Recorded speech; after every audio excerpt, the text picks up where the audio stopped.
The galaxy was vast, stretching beyond the imagination of even the most daring explorers. Stars dotted the endless darkness like scattered jewels, and countless planets orbited these stars, each with its own story, its own life, and its own struggles. Some planets were rich in resources, filled with civilizations that thrived with knowledge, culture, and technology. Others were harsh and unforgiving, where survival itself was a daily battle. In this immense expanse, countless species lived, each carving out their place in a universe that could be as beautiful as it was deadly. But among all these worlds, whispers traveled like shadows, spreading stories of something so powerful and so fearsome that many refused to believe it existed. It was a force that no one could oppose, a force that could destroy entire fleets with a precision so terrifying that entire sectors of the galaxy avoided its path. Legends called it the deadliest force in the galaxy, a name that invoked both awe and fear.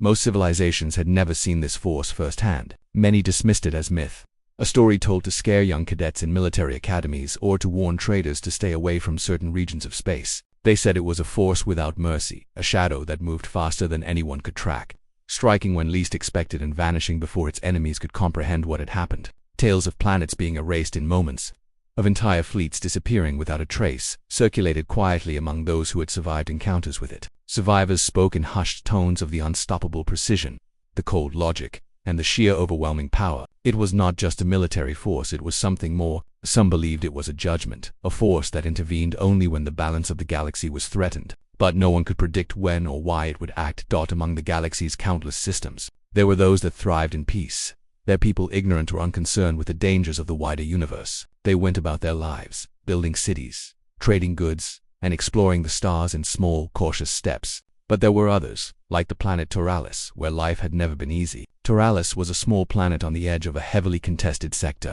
a place often overlooked by larger powers yet always vulnerable to raids and attacks. Its skies were a battlefield, its resources a prize for anyone with the means to take them. Its people had endured invasions, skirmishes, and attacks for generations. Their technology was limited, their fleets small and poorly equipped compared to the marauders who often attacked them. Every generation learned to live with attention, knowing that at any moment, danger could descend from the stars. The people of Toralis had developed a culture of caution and resilience, but beneath that resilience was a quiet fear and knowledge that one day, an attack might be beyond their ability to repel. Life on Toralis was difficult but ordinary for its inhabitants. Families tended their homes, children attended schools, and traders moved goods from city to city. The planet had its beauty, with wide plains and deep oceans, but the scars of previous battles were never far from view. Ruined cities stood as reminders of past raids, and veterans told stories of battles that had claimed thousands of lives. In these stories, the enemy was always described as ruthless, overwhelming, and impossible to stop. But while Toralis had survived before, its people knew that survival had required careful planning, unity, and sometimes luck. Every day, they watched the skies, hoping that the fleets that roamed the sector would pass by without noticing them. And yet, despite their vigilance, there were always new threats. New factions, new invaders, and even internal conflicts made life precarious. The planet's leaders did their best, but resources were scarce, and the population often argued over the best ways to protect themselves. The constant tension left a mark on the people, shaping them into a society that valued caution, intelligence, and the ability to adapt quickly in the midst of this environment. The idea of a force so powerful that it could answer a call for aid seemed almost impossible. Many on Toralis had heard of the deadliest force in the galaxy, but dismissed it as a story for children or a tale meant to inspire hope in desperate times. Yet, the stories persisted. Traders spoke of planets that had been annihilated, only to mysteriously survive after an unexpected arrival of unknown ships. Survivors described battles where one side seemed invincible, moving with a precision and coordination that no ordinary fleet could achieve. Ships would appear suddenly, strike decisively, and then vanish as if they had never existed. The more the stories spread, the more they became a part of the cultural fabric of the galaxy. A myth intertwined with cautionary advice. When trouble comes, pray for help, but be ready to face the consequences of your own decisions. These legends were not just tales, they were warnings. They reminded everyone that the galaxy was not a safe place and that forces far greater than themselves existed, watching and waiting. For the leaders of Toralis, these stories were a mixture of hope and fear. They hoped that if the planet faced annihilation, somehow, some force beyond their understanding might intervene. At the same time, the legends terrified them, because if such a force existed, it was not something that could be bargained with or reasoned with. It acted on its own logic, and its interventions were swift and decisive. The leaders often debated whether to rely on these tales or to strengthen their own defenses, knowing that hope alone could not protect their people. The dilemma weighed heavily on their decisions. as they tried to balance preparation with the faint hope that some legendary force might one day notice them. It was this mixture of dread and anticipation that shaped their strategies and their understanding of the galaxy around them. While Turalis prepared quietly, life elsewhere in the galaxy continued, largely unaware of the small planet on the edge of danger. Trade continued, exploration continued, and conflicts raged between empires and factions, far larger and more powerful than Turalis could ever imagine. In this vast web of civilizations, the deadliest force was itself a ghost. It did not intervene lightly, and its actions were rarely predicted. The galaxy had learned to respect its presence, even if few had seen it directly.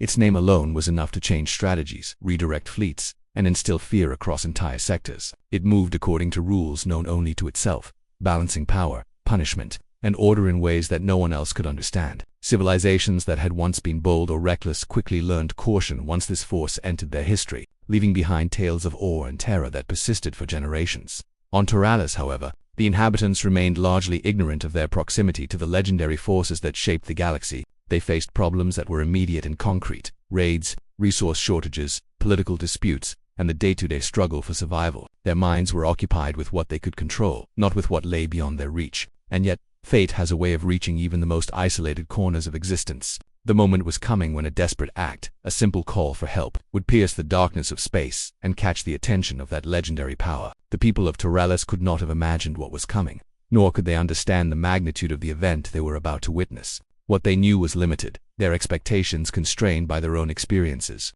The galaxy, however, is vast and full of surprises, and sometimes legends are real. The introduction of the deadliest force into the story of Turalis was not sudden, but inevitable. The legends of unstoppable fleets, mysterious appearances, and decisive battles were not idle tales. They were warnings and histories of previous interventions. Some civilizations had been lucky enough to be on the receiving end of such aid, while others had suffered consequences when the force was not called upon in time. Stories of these events traveled through trade networks, whispered in secret councils, and recorded in hidden archives. The reputation of this force was built on centuries of precise, terrifying action. It did not negotiate, it did not hesitate, and it did not fail. When it moved, the galaxy felt it, even in systems far removed from the immediate action. And so, as the people of Turalis went about their lives, living under the constant threat of marauders and hardship, they unknowingly stood on the edge of history. Their small planet, though seemingly insignificant in the grand scheme of the galaxy, was about to become a stage where legends would clash with reality. The deadliest force, known only in whispers and feared in tales,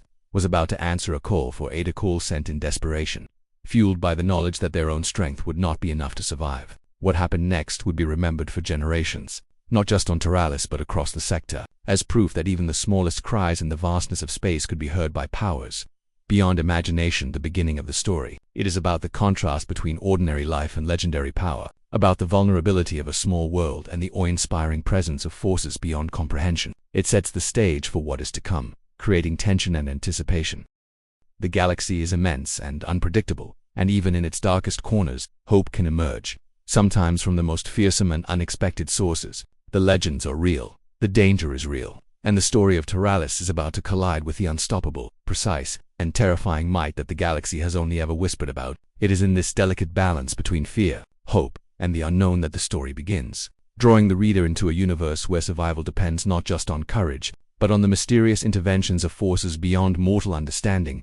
Life on Turalis had always been difficult, but the people had learned to adapt to their harsh reality. The planet was small and vulnerable, located on the edge of a turbulent sector where power shifted constantly and fleets roamed freely across the stars. Unlike the large empires that controlled vast stretches of space, Turalis had limited resources, limited defenses, and a population that relied on ingenuity and resilience to survive. Its cities were modest, built to withstand the occasional raid rather than grandiose conquest, and its inhabitants knew that every day brought challenges that could threaten their very existence. Yet, despite the hardships, the people of Turalis had built lives full of routine, culture, and a sense of community. They farmed the plains, fished the oceans, traded goods within the cities, and preserved the knowledge of generations in schools and archives. They were ordinary people, but ordinary life on Turalis required extraordinary vigilance. The constant threat of attack hung over them like a shadow. In the skies above, marauder fleets had long claimed the sector as their hunting ground. These raiders were skilled, ruthless, and well-equipped, operating with impunity because the larger galactic powers often ignored a planet as small as Turalis. The inhabitants knew the patterns. Raiders preferred moonless nights, attacking without warning, and leaving only destruction in their wake. Over time, these invasions became more than just events. They became defining moments that shaped the culture, mindset, and even architecture of the planet. Buildings were designed to serve as both homes and fortresses, storage facilities were hidden or reinforced, and escape routes were memorized by all who lived in the cities. Families practiced drills as a routine part of life, and children grew up learning how to survive in ways that many other civilizations could not even imagine. Despite these preparations, the people of Taralis understood that they were never fully safe. Their technology was outdated compared to the marauders who roamed the sector. Ships that could defend the planet were small, slow, and few in number. Defense systems were often improvised, cobbled together from old designs or scavenged parts. The planet's leaders worked tirelessly to maintain what few resources they had, but the constant threat of attacks stretched their abilities thin. Diplomacy was limited, as most larger powers ignored their pleas, seeing Taralis as insignificant in the grand scheme of galactic politics. The population lived in a state of anxious routine, where survival depended not just on strength but also on strategy, patience, and sometimes luck. The social dynamics of the planet reflected this constant tension. Families and communities were tightly knit, bound together by shared experiences of hardship and survival. Elders passed down stories of previous attacks, instructing the younger generation on how to recognize danger, where to hide, and how to fight if necessary. Traders and merchants moved carefully, often traveling with armed escorts or in caravans to avoid becoming easy prey for raiders. Children learned early the importance of awareness and adaptability.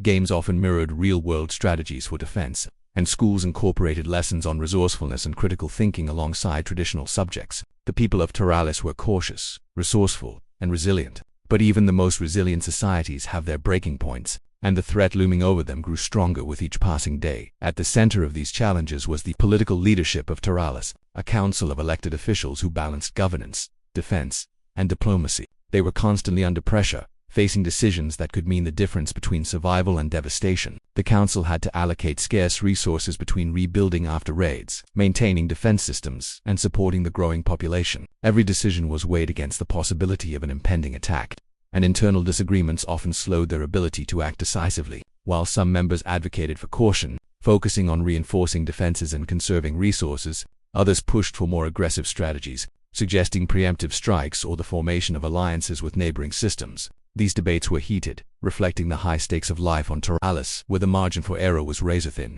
Amid this tense environment, a new threat began to emerge. The raiders, sensing the planet's strategic value and vulnerability, had increased the frequency and scale of their attacks. Unlike previous raids, which were opportunistic, these assaults were coordinated, deliberate, and aimed at breaking the planet's defenses entirely. The people could feel the pressure building.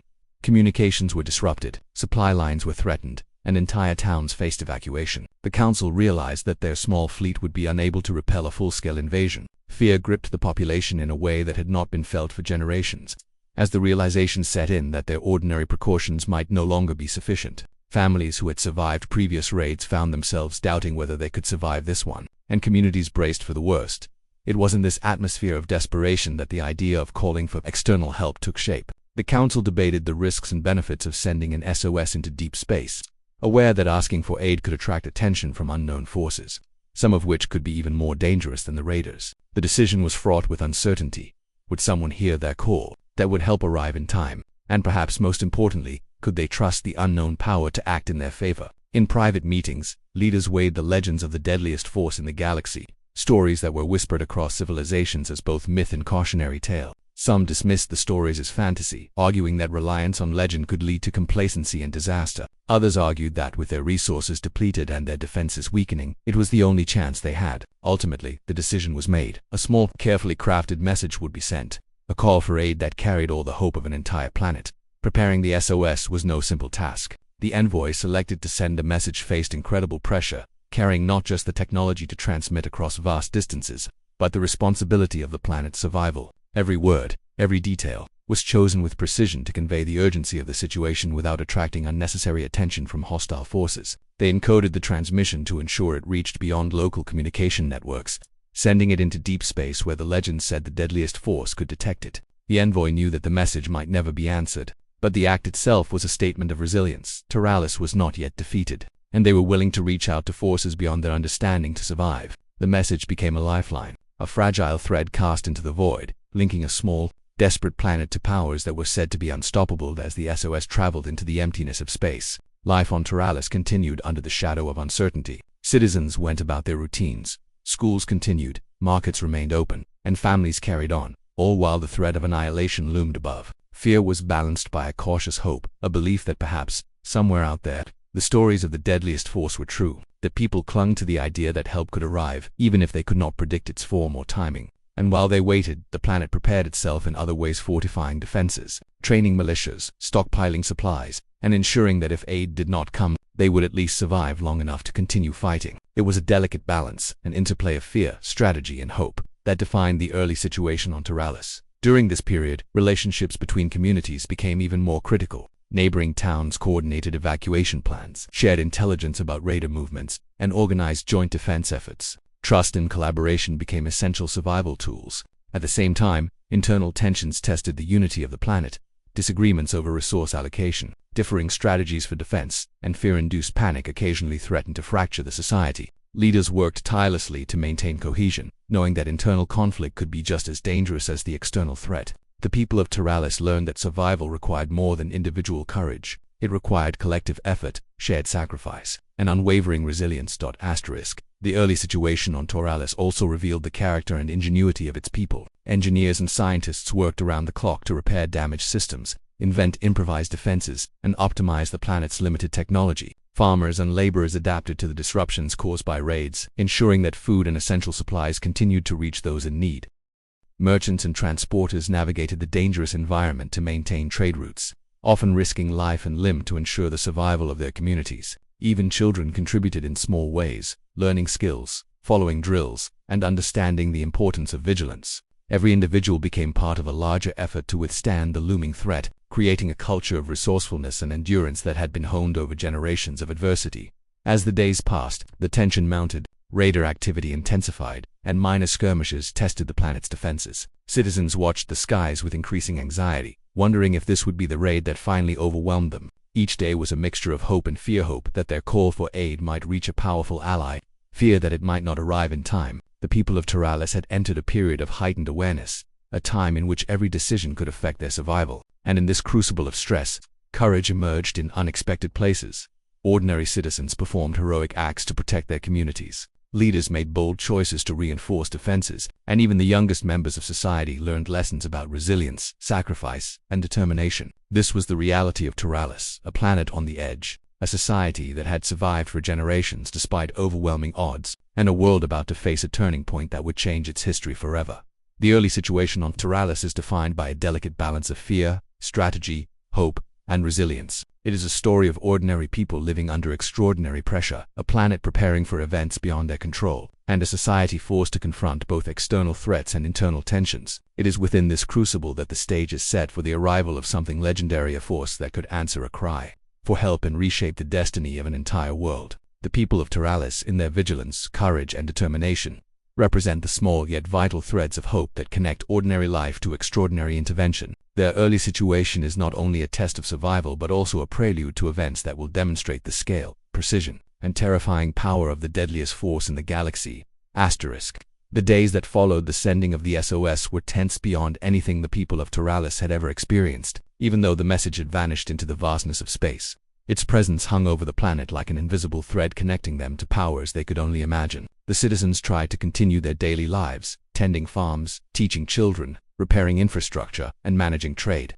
But there was a growing sense among everyone that something monumental was approaching, though they did not yet know what it would be. Every unusual movement in the skies, every unmarked ship on the horizon, caused a ripple of anxiety. Children clutched their parents' hands tighter, and adults exchanged worried glances in markets, their conversations filled with speculation about what the response might be if it would come at all. The raiders, sensing a weakness in Taralis, were growing bolder. Small skirmishes had escalated into larger, coordinated attacks, and the planet's defenses were being tested more severely than ever before. Unlike previous invasions that were opportunistic, these new assaults appeared carefully planned, targeting key facilities, energy grids, and supply depots. Raiders deployed squads to disable defensive systems, and entire towns faced evacuation as the attacks intensified. Civilians found themselves in a state of constant readiness, moving supplies, barricading structures, and training for emergency response. For the first time, the people of Taralis realized that their ordinary methods of protection might not be enough to withstand this growing threat. Their fears were no longer abstract, they were concrete, immediate, and dangerously close to becoming reality.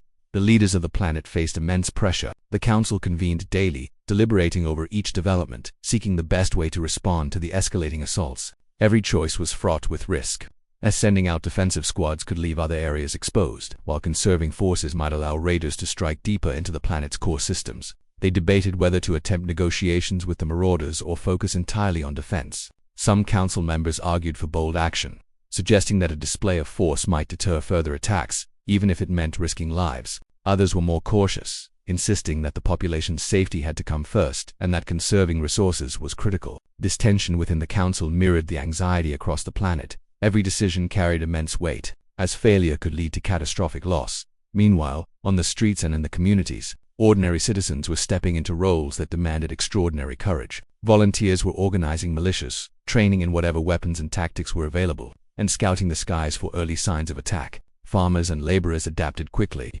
learning to fortify their homes and protect their livestock in ways that could withstand minor strikes. Schools became centers of emergency education, where children were taught not only basic survival skills but also the importance of teamwork, observation, and quick thinking. Families rehearsed evacuation routes, coordinated with neighbors, and ensured that no one would be left behind. The collective spirit of the planet became a shield in itself, as communities bonded under the shared pressure of imminent danger. Amid these efforts, fear and panic were never far away. Rumors spread quickly, fueled by sightings of raider ships and stories of nearby planets that had been overrun. Some communities feared betrayal from within, worrying that spies or collaborators might reveal defensive strategies to the enemy. Others debated whether to flee the planet entirely, though resources and ships were scarce, making such an option nearly impossible. Anxiety manifested in sleepless nights, whispered conversations, and tense interactions between neighbors. People who had once trusted one another began to question motives, while leaders struggled to maintain calm and inspire confidence. The psychological weight of the rising conflict was nearly as threatening as the physical attacks themselves at the same time. Taralis began to notice unusual phenomena in space. Communications intercepted strange signals. Distant fleets moved in unexpected ways, and unidentified ships were reported near the edges of the sector. The people could not identify these anomalies, nor could they predict whether they posed a threat or a potential source of aid. Every report sparked debate and speculation, heightening both hope and fear. Some suggested that the SOS had already reached someone capable of intervening, while others worried that the mysterious movements could be the arrival of even greater danger. This uncertainty added another layer of tension to the rising conflict, as the planet prepared for both the known threat of the raiders and the unknown consequences of attracting attention from beyond. The raiders, it themselves, grew increasingly desperate as they encountered resistance they had not anticipated. Despite their superior numbers and equipment, Taralis people were adapting, using terrain, improvisation, and clever tactics to slow the attackers. Raiders who had assumed an easy conquest were met with unexpected resilience, and small skirmishes began to turn against them in minor but notable ways. These setbacks fueled frustration among the raiders' ranks, leading to harsher attacks, riskier maneuvers, and more indiscriminate strikes. Civilians suffered as a result, caught in the crossfire, but the determination to survive only strengthened their resolve. Ordinary citizens who had once feared confrontation began to display extraordinary courage, improvising defensive measures and protecting one another at great personal risk. This period also revealed the extraordinary adaptability of Taralis leaders and engineers. Engineers developed innovative ways to repair damaged infrastructure, reroute energy, and camouflage key facilities from enemy scanners. Scientists worked to enhance communication systems, ensuring that the people could coordinate across the planet despite constant interruptions. Military leaders trained militias using guerrilla tactics, employing deception, ambushes, and strategic retreats to minimize casualties. Even children contributed, running messages, helping with supplies, and observing patterns that adults might overlook. The entire society became a living organism, each part working in harmony to respond to the escalating conflict. This unity, forged under pressure, became one of Taralis' greatest strengths, even as the threat of destruction loomed larger. While Taralis struggled with its internal and external challenges, the raiders' strategy evolved. They began to employ fear as a weapon, spreading terror through displays of destructive power and targeting symbolic sites to demoralize the population. Fires ravaged cities, power grids were sabotaged, and strategic points were taken with brutal efficiency. The people witnessed the consequences of losing control, reinforcing the urgency of finding a solution beyond their limited defenses. Every failed defense, every destroyed facility, reminded the inhabitants that survival was becoming increasingly precarious. Panic and despair were constant companions, tempered only by the hope that their desperate plea for aid might reach someone capable of turning the tide. Amid this chaos, small signs of hope began to emerge. Survivors of minor skirmishes recounted unexpected phenomena. Raiders hesitated at times, Strange signals appeared in the communication networks, and some enemy maneuvers seemed unusually cautious, as if an unseen presence was influencing events. While the people could not understand the source or significance of these anomalies, they provided brief moments of optimism. Rumors spread quickly. Perhaps their SOS had been received. Perhaps help was coming. These fleeting moments of hope injected new energy into the planet's defenses and strengthened the resolve of both leaders and citizens. The possibility of intervention became a psychological anchor, giving people courage to continue resisting even as danger escalated. By now, the planet had become a hive of activity and tension. Streets were fortified, supply chains rerouted, militias drilled constantly, and communication networks buzzed with reports and warnings. Every action was calculated, every movement intentional, yet uncertainty remained. The rising conflict was no longer just about defending homes or resources. It was about survival itself, about proving that a small, seemingly insignificant world could endure against overwhelming odds. The people of Taralis understood that ordinary tactics might not be enough and that extraordinary circumstances might soon demand extraordinary intervention. The planet's destiny hung in the balance, and every passing day brought them closer to a moment of reckoning. The rising conflict also highlighted the moral and emotional struggles of the population. Leaders wrestled with the weight of decisions that could result in loss of life. Citizens faced the challenge of protecting families while participating in the defense of the larger community. Individuals had to overcome fear and doubt, finding courage within themselves and in others. These personal struggles mirrored the larger conflict, adding depth to the tension that permeated the planet. Survival was no longer just about strategy and tactics. It was about hope, courage, and the collective determination to endure in the face of a seemingly unstoppable enemy. As the pressure mounted, the story of Taralis became intertwined with the legends of the deadliest force in the galaxy. Whispers circulated among citizens about the possibility that their SOS could be heard. Some dismissed the idea as fantasy, while others clung to it as a lifeline. The stories of other civilizations who had experienced intervention became more than myths. They became a source of inspiration and a reminder that the galaxy was larger than Taralis, that powers beyond understanding existed, and that survival might be possible even in the most desperate circumstances. The rising conflict, then, was not only a physical battle but also a test of belief, resilience, and the ability to endure while awaiting something that might change everything. Every aspect of life on Taralis had changed. The streets were no longer just places of daily commerce. They had become strategic zones for defense and observation. Schools were no longer merely centers of learning. They were training grounds for resilience. Families were no longer just units of daily life. They had become nodes in a network of survival. The planet itself seemed to pulse with urgency, as if it understood the magnitude of the conflict enveloping it. The people, in response, adapted with remarkable ingenuity, courage, and unity, demonstrating that, even under extreme pressure, life could not only persist but also resist with intelligence and determination. This period of rising conflict represents the moment when Taralis truly comes under threat, when ordinary methods of survival are no longer sufficient, and when the need for intervention becomes undeniable. It is a crucible that tests every citizen, every leader, and every institution on the planet. The escalation is relentless, pushing the society to its limits and preparing it for the dramatic events to come. By the end of this phase, the planet is on the edge of disaster, the population anxious but resilient, and the stage set for the arrival of the legendary force that could answer their desperate cry for help. The days of growing tension on Taralis had reached their peak. The planet, already battered by relentless raids, was teetering on the edge of complete devastation. The people had prepared as best they could, fortifying cities, training militias, coordinating communities, but the scale of the enemy's attacks had grown beyond their ability to cope. The raiders were no longer merely opportunistic. They were organized, calculating, and relentless, striking at key infrastructure, cutting off supplies, and instilling terror wherever they went. For the citizens, the ordinary routines of life had been completely replaced by an unending cycle of survival,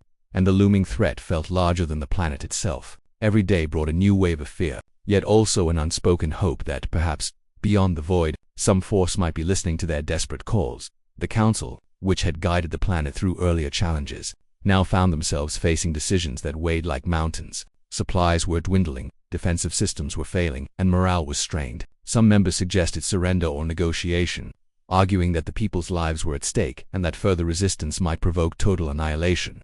Others, however, insisted that surrender was not an option, that even against overwhelming odds, Taralis had to fight for survival. The debates were heated and divisive, echoing the fears and frustrations of the broader population. Citizens overheard fragments of council discussions, sensing the gravity of the moment. Families whispered to each other about what the future might hold, preparing for outcomes that could include death, destruction, or displacement. The city streets, once filled with life, now carried a tense silence, punctuated by the distant sounds of approaching enemy fleets. The raiders sensed the growing desperation of the planet and pressed their advantage. Entire sections of the outer cities were destroyed, their rubble serving as a grim reminder of what failure could mean. Skirmishes along trade routes and strategic points left both defenders and civilians in constant danger. The raiders' movements were precise, indicating knowledge of the planet's defensive layout and vulnerabilities. Panic began to spread among the population, not just from fear of the enemy, but from the realization that even their best efforts might not be enough. Citizens who had once relied on routine now had to think creatively, make split-second decisions, and act with courage they never knew they possessed.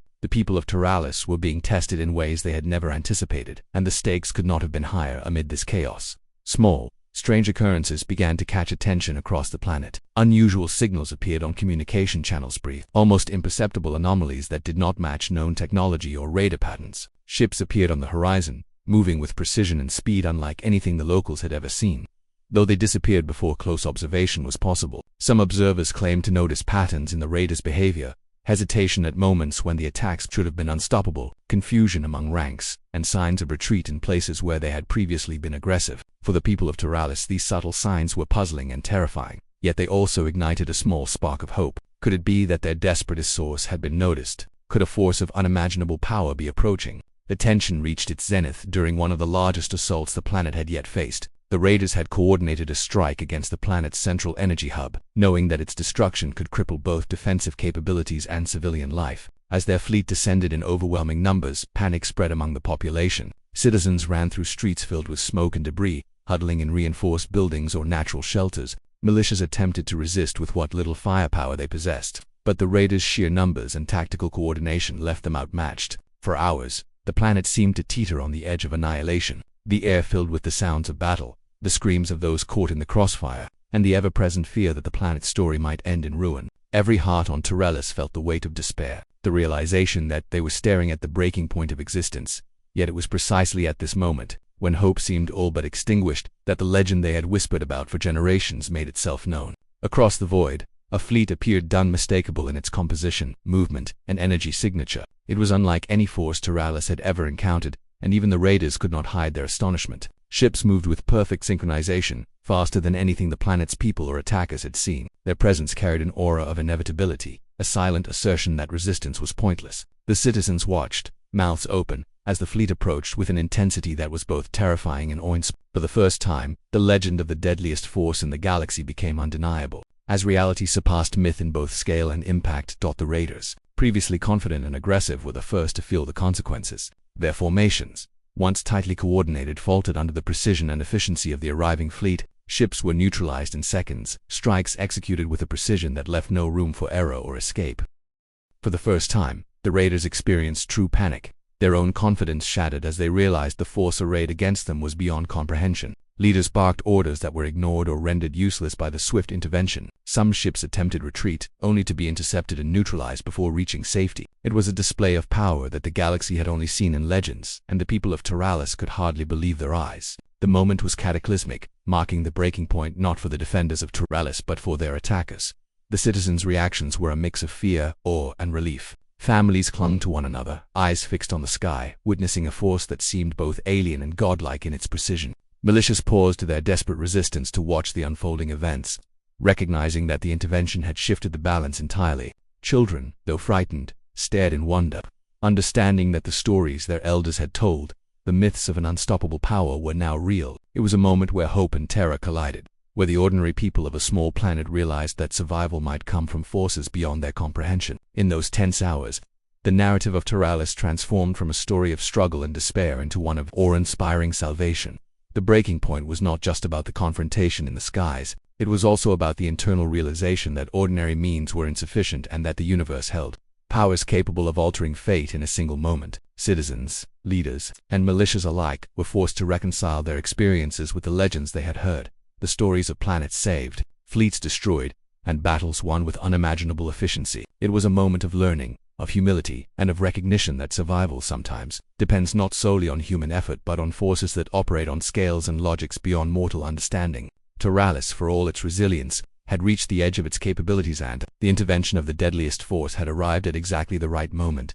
During the unfolding battle, communication networks carried real-time updates across the planet. Observers reported the speed, coordination, and ruthlessness of the fleet. Citizens described patterns of attack that were perfectly synchronized, taking down raider ships before they could launch a single coordinated strike. Defensive positions previously thought vulnerable became safe almost instantaneously. Every action executed by the fleet seemed pre-calculated, precise, and unavoidable. Even the raiders began to surrender in disbelief, realizing that resistance against such a force was meaningless.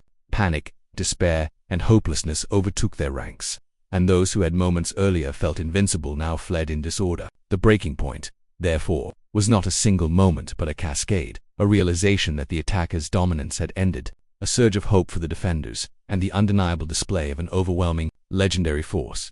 The psychological impact on the people of Tyrellus cannot be overstated. For months, they had lived under fear, preparing for defeat at the hands of superior forces.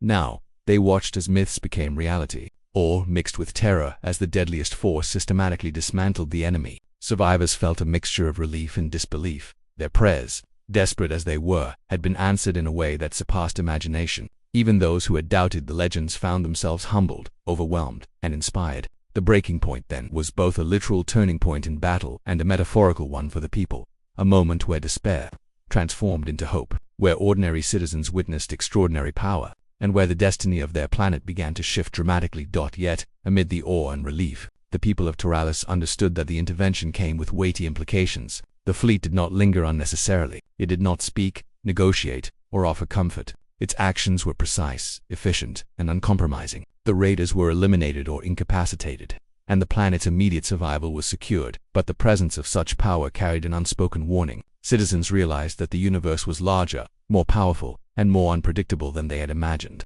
The breaking point was as much a lesson in humility as it was a rescue.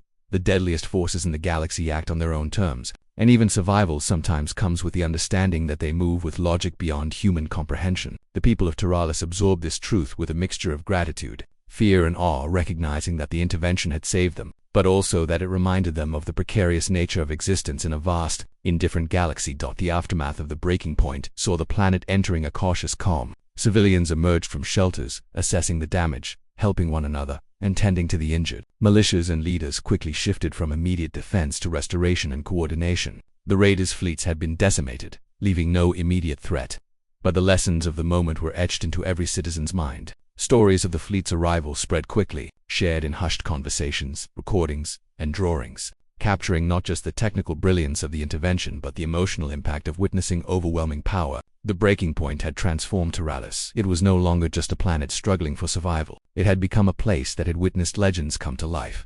The rising conflict escalates into near destruction. Ordinary efforts prove insufficient, and the intervention of a legendary force shifts the balance dramatically. The breaking point is both physical and psychological. The raiders are overwhelmed, the citizens are awed, and the planet begins a transformation in perspective. It is the moment where despair meets hope, fear meets awe, and survival becomes not just a possibility, but a certainty, thanks to forces far beyond mortal comprehension. This phase completes the buildup of tension, setting the stage for the resolution, as Tyrellus moves from survival to recovery, forever changed by the arrival of the deadliest force in the galaxy.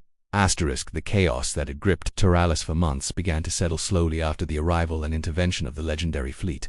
The raiders, once a dominant and terrifying force in the sector, had been neutralized almost effortlessly, leaving behind wreckage, destroyed ships, and broken morale. For the citizens of Tyrellus, the immediate danger was gone, but the process of understanding what had happened, why it had happened, and what it meant for their lives was only just beginning. Relief flowed through the population like a wave, washing away the constant tension that had gripped the planet for so long. Streets once empty in fear now filled cautiously with people emerging from shelters, cautiously surveying the damage and helping one another recover. It was a time of both awe and reflection, as the planet began to grasp the magnitude of what had occurred and the extraordinary nature of the intervention they had witnessed.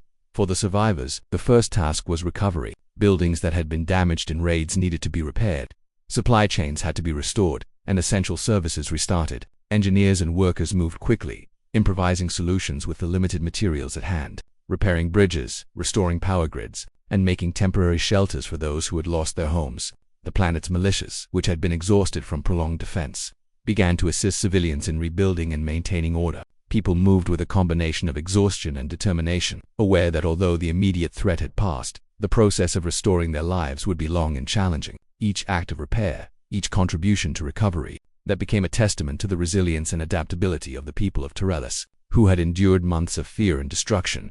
The psychological impact of the intervention was equally profound. Citizens who had lived in constant anxiety and dread were now experiencing an overwhelming mixture of relief, awe, and disbelief. For so long, the deadliest force in the galaxy had been a legend, a story told in whispers and warnings, something distant and almost mythical. Yet now, they had seen it firsthand, experienced its power, and witnessed the decisive actions that had saved their planet. Children who had grown up hearing stories of unstoppable fleets now knew that those stories were real. Adults, who had worked tirelessly to protect their homes and families with limited resources, understood the scale and precision of power far beyond their own comprehension. The intervention was not just a military action, it was an event that fundamentally changed the way the people of Taralis perceived the universe, their place in it, and the possibilities that lay beyond their understanding. The Raiders' defeat was absolute. Ships that had terrorized the planet and surrounding space were destroyed or rendered inoperable. Command structures among the Raiders were shattered, leaving those who survived in disarray. For the leaders of the raiding factions, what had once seemed like an unstoppable campaign had become a catastrophic failure, leaving them to face the consequences of their overreach and underestimation of the forces at work. Even the survivors among the Raiders could not comprehend the level of precision and coordination displayed by the legendary fleet. Every maneuver had been executed flawlessly, every attack calculated to neutralize threats efficiently, and every outcome unavoidable.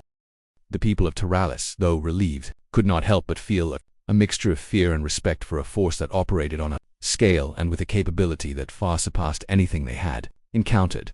The intervention also brought clarity to the leaders of Taralis. The council, which had been divided over strategy, resource allocation, and the feasibility of survival, now saw the situation in a new light. They recognized that while their own efforts had been valiant and necessary, they alone could not have repelled the Raiders. The arrival of the legendary fleet demonstrated that survival sometimes depended on forces beyond immediate control, and that intervention from a power operating at a much larger scale could shift the balance of life and death in moments. This realization reshaped the Council's perspective on governance, strategy, and the role of external powers in the planet's destiny. They understood that gratitude for the intervention was warranted, but caution and humility were equally important, as such forces acted on their own terms and without expectation of reward or recognition. In the days following the battle, the people of Taralis began to assess the broader impact of the fleet's intervention. The Raiders' presence, which had once dominated space around the planet, was eliminated, providing a temporary reprieve from immediate external threats. Trade routes began to reopen, communication networks were restored, and supply chains re-established. Yet, the citizens were acutely aware that the peace was fragile. The galaxy was vast, filled with both known and unknown dangers, and the presence of such a powerful fleet, while life-saving, reminded them that they existed within a universe governed by forces far greater than themselves. For many, the lesson was clear. Survival was not guaranteed by courage, numbers, or technology alone, but by a combination of readiness, resilience, and sometimes intervention from forces beyond comprehension. Despite the overwhelming assistance provided by the legendary fleet, the people did not become passive observers of their survival. Engineers, workers, and community leaders mobilized to rebuild infrastructure, organize communities, and restore essential services. Farmers and laborers repaired fields, tended livestock, and ensured that the population would not face famine or shortages. Educators and leaders worked to maintain morale, reminding the citizens that while the immediate threat was gone, the strength of their society depended on unity, cooperation, and preparation for future challenges. The intervention provided immediate safety, but it was the people themselves who ensured that life could continue, thrive, and adapt in the aftermath. Psychologically, the intervention transformed the people's relationship with the universe. Where once they had seen only danger, isolation, and overwhelming odds, they now glimpsed the possibility of aid from beyond. Even if that aid came from forces that were incomprehensible and terrifying, the people began to understand that the galaxy was vast, complex, and unpredictable, but that hope could exist even in the darkest circumstances. The stories of survival and intervention became part of the planet's cultural narrative, inspiring songs, tales, and lessons for future generations. Children learned that courage and resilience were important, but so was understanding one's place in a larger universe and being prepared for forces beyond their comprehension. Adults carried the memory of awe and gratitude, tempered with the awareness that the universe could act in ways that were both generous and impartial. The council and leaders also faced the task of communicating the events to the broader population, ensuring that citizens understood both the immediate resolution and the long-term implications. They emphasized the importance of preparedness, vigilance, and community cohesion. The intervention had solved the immediate crisis, but the lessons were clear.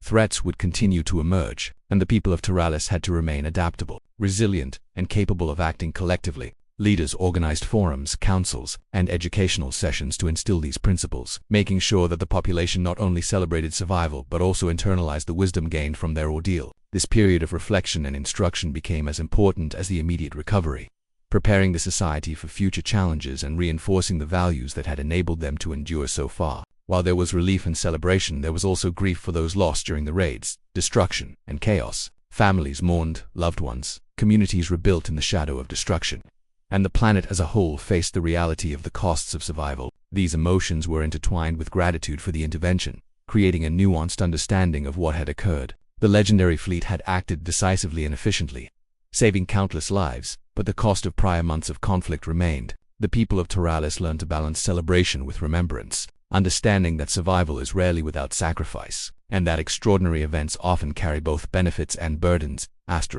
The intervention also raised questions about the wider galaxy and the implications of powerful forces acting decisively. Scholars, scientists, and strategists began to study the fleet's actions, trying to understand patterns, capabilities, and motives. They debated the ethics, strategy, and logic behind the intervention, analyzing what it meant for interstellar politics and future security. The presence of such a force became a reminder that the galaxy operated on a scale beyond the comprehension of any single civilization. While Taralis had survived thanks to intervention, the event underscored the unpredictability of existence, the potential for extraordinary aid, and the inherent dangers of being a small, vulnerable world in a vast and often hostile universe. People who had acted courageously, adapted creatively, and supported their communities began to see the value of their contributions. Militias, volunteers, families, and community leaders were recognized not only for their survival efforts but also for sustaining the social cohesion that had allowed the planet to endure. The intervention of the fleet had provided the decisive action to end immediate danger,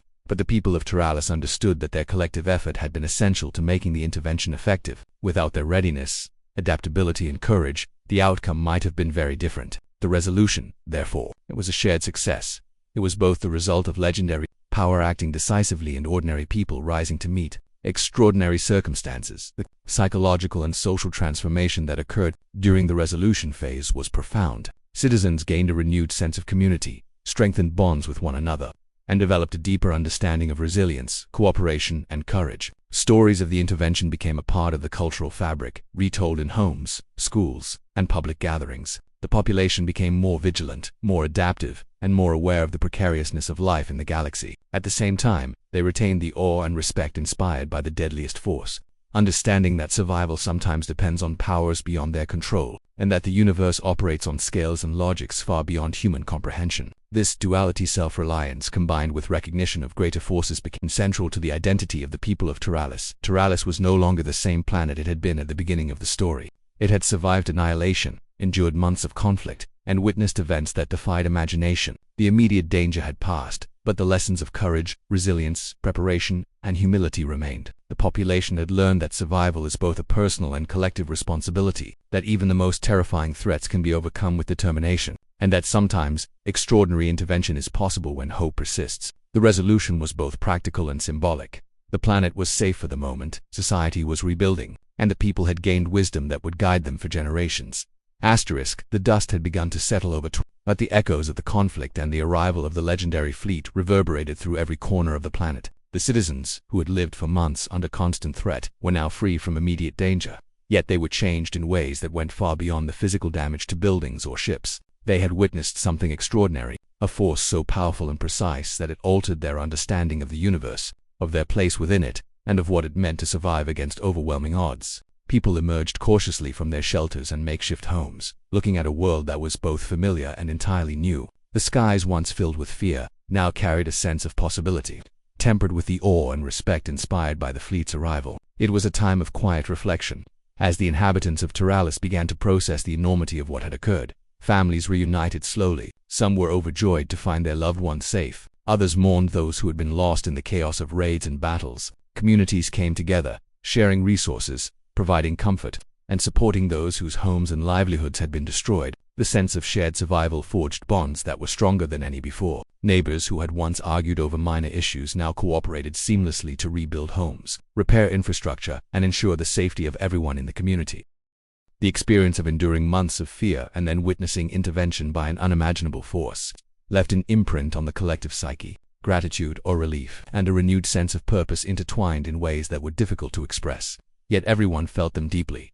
The physical rebuilding of the planet became a priority. Engineers and construction crews worked tirelessly to repair the damage from raider attacks, while others focused on reinforcing structures to withstand any future threats. Roads, bridges, energy grids, and communication systems, all of which had been damaged or destroyed, were restored with a combination of urgency and care. People improvised solutions using what remained available, repurposing materials and creating innovative fixes to ensure that life could continue. Markets reopened slowly, supply chains were re-established, and trade resumed cautiously. The efforts of the people of Taralis during this phase highlighted not just their resilience but also their ingenuity. They had survived extraordinary circumstances, and now they were determined to rebuild a society stronger and more prepared than before. Emotionally, the population faced complex feelings. The relief of survival was mixed with sorrow for the losses endured. Parents mourned the children who had perished or been injured. Leaders and militia members grieved for the people they could not protect, even as they celebrated the broader victory. Survivors carried scars, both visible and invisible, from the months of fear and the intensity of battle. Psychologists, counselors, and community leaders began helping people process trauma, using stories, shared experiences, and rituals to acknowledge grief while fostering hope. The event became a turning point in the collective memory of the planet, a moment when the people understood both the fragility and the strength of life. They had survived against all odds, yet they also recognized that survival carried costs that would not be forgotten.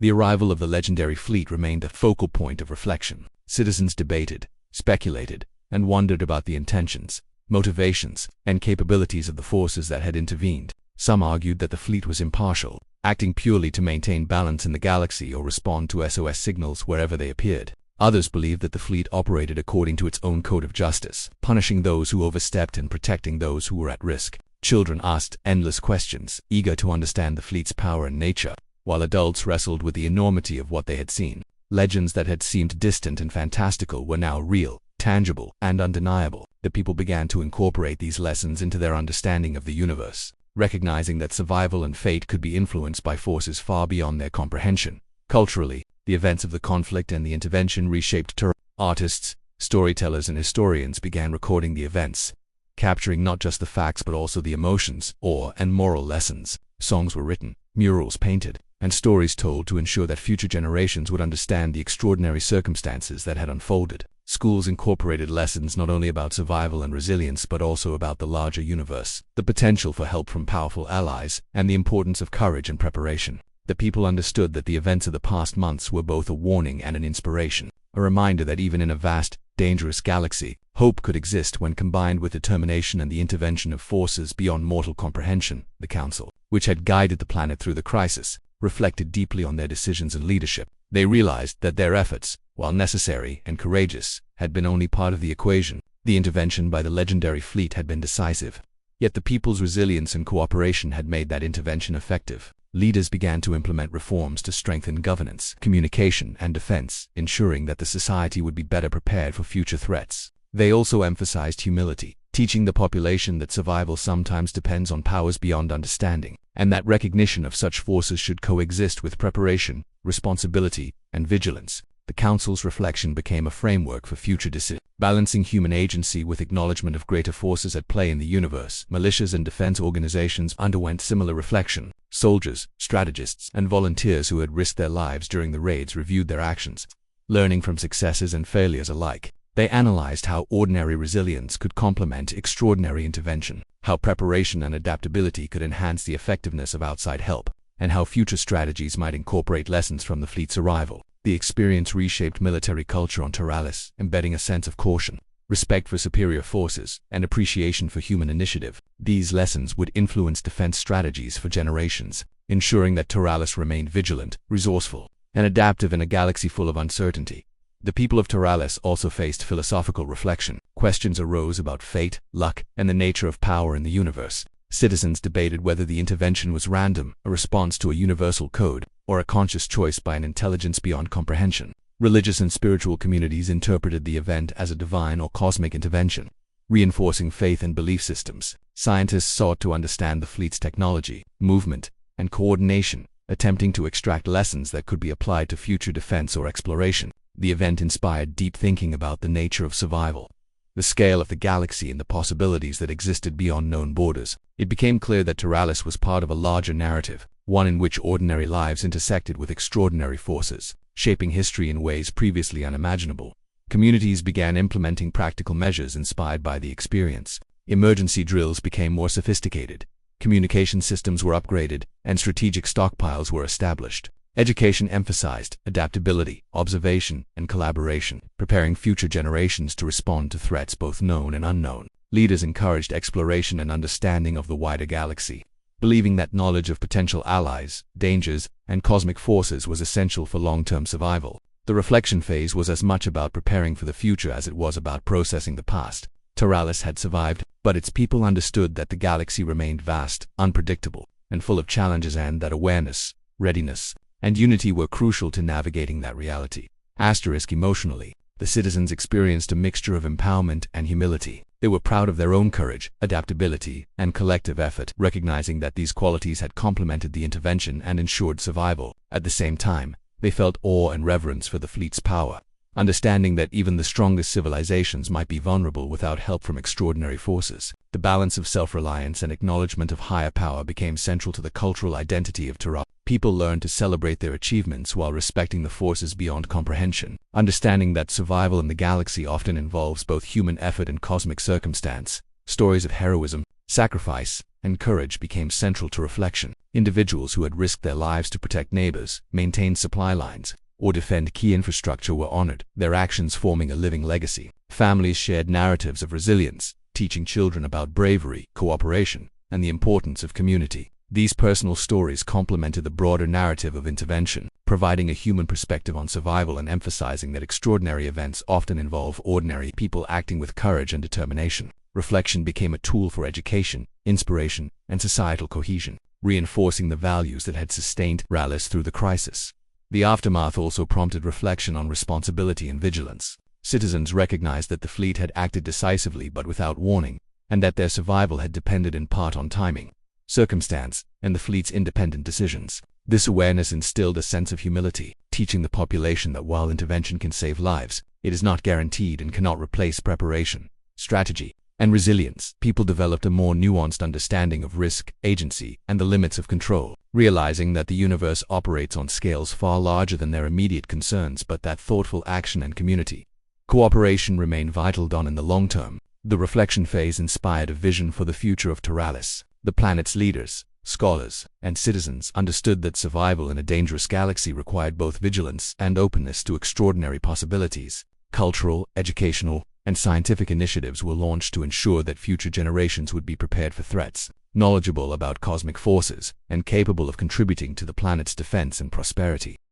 The events became a defining moment in history, a story passed down through generations, teaching lessons about courage, unity, resilience, and the awe-inspiring scale of the universe. Reflection allowed the people of Taralis not only to recover but to grow stronger, wiser, and more connected to the broader galaxy. Ultimately, the aftermath and reflection phase represented both closure and transformation. Taralis had survived the worst, witnessed the unimaginable, and begun the process of rebuilding and understanding. The people had learned the importance of courage, cooperation, and preparation while also recognizing the influence of forces beyond their control. They had grieved for losses, celebrated survival, and internalized lessons about humility, resilience, and hope. Life on Taralis resumed, but it was a life forever changed by the events, marked by wisdom and the understanding that survival in the galaxy requires both ordinary courage and extraordinary circumstance. The reflection phase ensured that the planet would remember, learn, and prepare, securing not only the present but also the future of its people.